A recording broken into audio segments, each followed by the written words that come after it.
Trabajar. Yo he trabajado. He trabajado muchas horas hoy. Tú has trabajado. Has trabajado con mucha dedicación.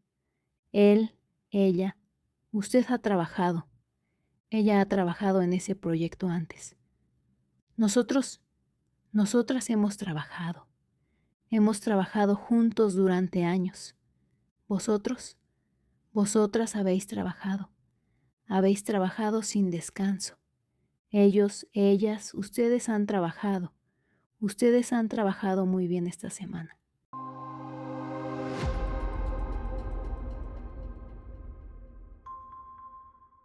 Últimamente has trabajado muchísimo, ¿no? Sí, he trabajado más de lo normal estos días. Yo también he trabajado hasta tarde casi toda la semana. Hemos trabajado bajo bastante presión últimamente. Es verdad. Ellos han trabajado fuerte para cumplir los plazos.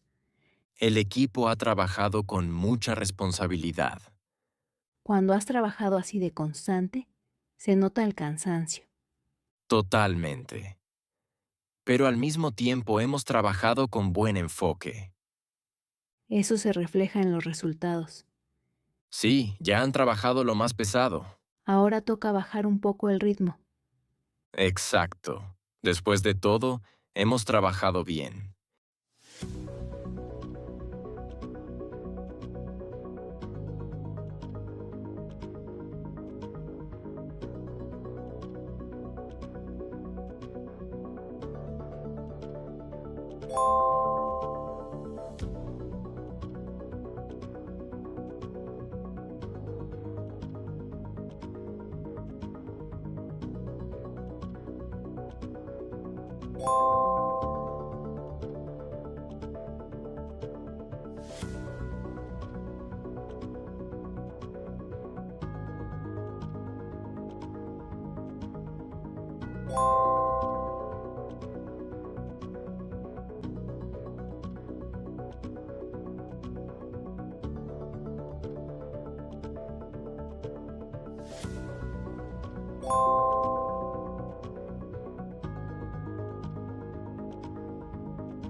Congrats! Let me know in the comments how you did. Need a review? Rewatch the video and retake the quiz. Check the description for more awesome Spanish learning content from Gritty Spanish. Don't forget to like, subscribe, and share.